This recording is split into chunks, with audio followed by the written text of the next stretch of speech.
नमस्कार, शेखावाटी अंचल news channel में आपका स्वागत है। मैं हूं सुजल स्वामी।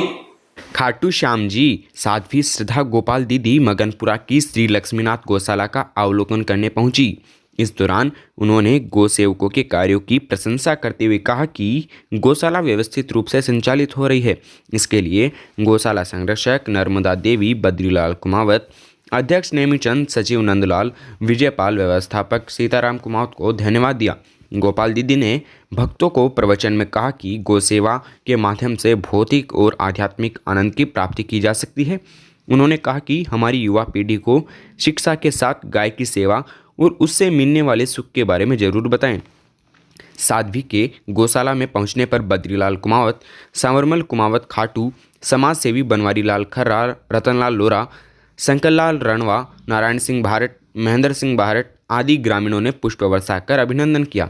साध्वी ने 15 मार्च से 21 मार्च तक JGM गुरुकुल ताना आंकोला चित्तौड़गढ़ में आयोजित होने वाले यज्ञ कथा में पहुंचने की अपील की।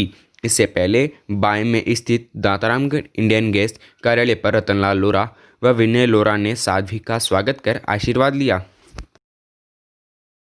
काम की जानकारी दे रही हूँ।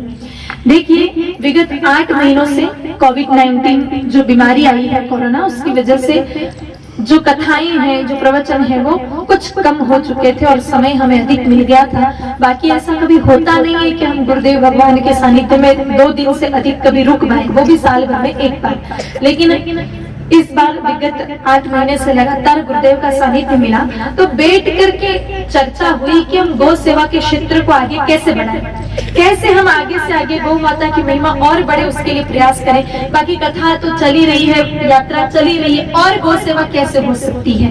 तो मन में फिर एक बात आई कि अगर गौ सेवा के क्षेत्र को विस्तार देना है तो उसके लिए सबसे बड़ी चीज है हमारी नौजवान पीढ़ी को, हमारे बच्चों को गौ माता से जोड़ना। जब तक हमारे बच्चे, हमारी आने वाली पीढ़ी गौ माता की महत्ता को नहीं जानेगी, तब तक गौ सेवा के क्षेत्र में विस्तार नहीं हो सकेगा। अब जब आप लोग हैं, आप बैठे हैं, तब तक तो गौ सेवा करेंगे। हमारे रतन जी जैसे, बद्री जी जैसे, सरपंच साहब जी जैसे और आप जैसे जो भक्त बैठे हैं, तब तक तो गौ सेवा चलती रहेगी। अगर आप अपने नाती पोतों को गौ सेवा का उपदेश नहीं बताओगे तो आपके जाने के बाद ये गौ सेवा का क्षेत्र तो सुना हो जाएगा। तो फिर क्या किया जाए? तो बच्चों को गौ सेवा में लाया जाए। अब बच्चों को गौ सेवा कैसे कराई जाए, बच्चों को गौ माता का महत्व कैसे बताया जाए, ये एक और बड़ा प्रश्न था। तो फिर मन में एक और बात आई, इसका समाधान ये आया कि अगर बच्चों को गौ माता का महत्व बताना है तो सबसे बड़ी उसका माध्यम है शिक्षा, एजुकेशन।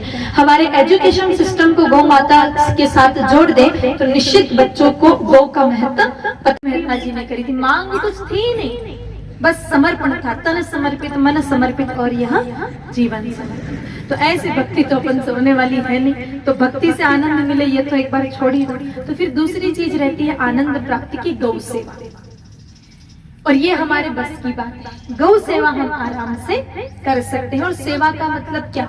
गाय माता जी हम खाएं उससे पहले अच्छे से रोटी जी में इसका ध्यान रखिए। गौ माता को हमारे खाने से पहले उत्तम रोटी जिमाई, थाली में घी गुड़ लगाकर, तरीका आपको बताया ही था कथा में। शुद्ध गौ माता को। दूसरा आनंद प्रभु की भक्ति में है, बाकी इन दोनों के अलावा कहीं पर भी आनंद नहीं है। अब प्रभु की भक्ति करना तो बहुत बड़ी बात है, ये हमारे बस की बात नहीं है। बोलो, हमें भक्ति करना आता है क्या? आप में से कोई भक्त हो तो बताओ, किसी को भक्ति आती है? आप या हम कोई भी भक्ति कर रहे हैं क्या?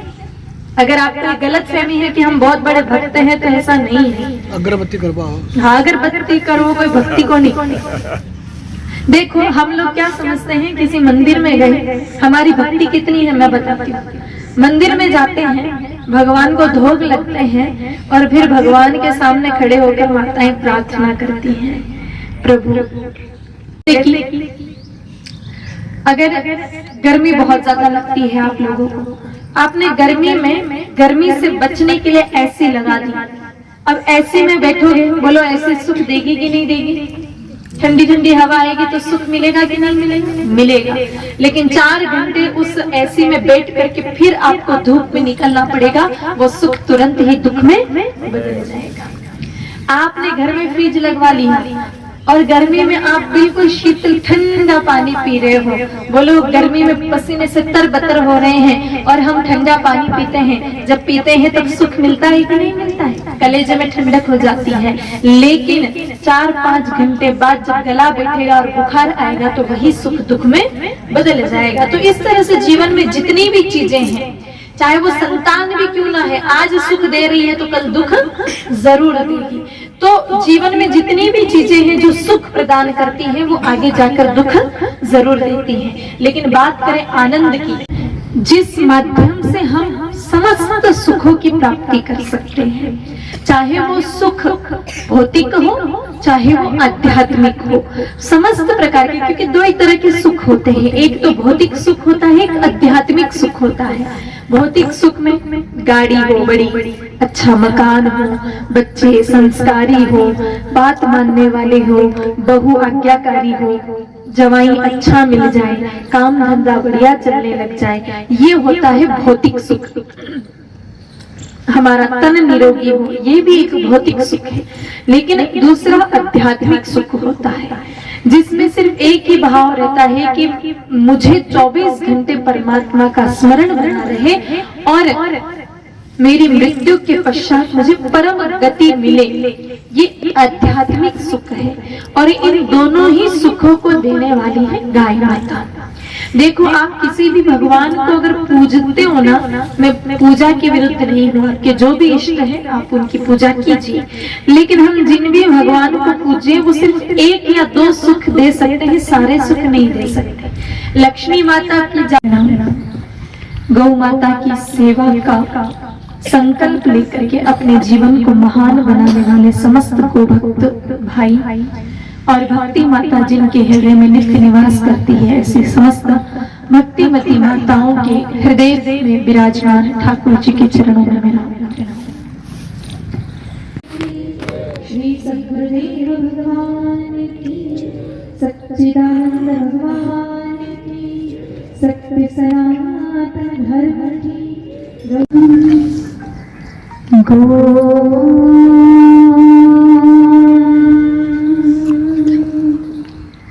वक्रतुंड महाकाय सूर्यकोटि समप्रभ निर्विघ्नं कुरु मे देव सर्वकार्ये। खबरें देखने के लिए हमारे YouTube चैनल को सब्सक्राइब कर बेल आइकॉन पर क्लिक करना ना भूलें। खरसाम जी की खबरें देखने के लिए जुड़े रहिए हमारे चैनल के साथ। नमस्कार, मैं सुजल स्वामी।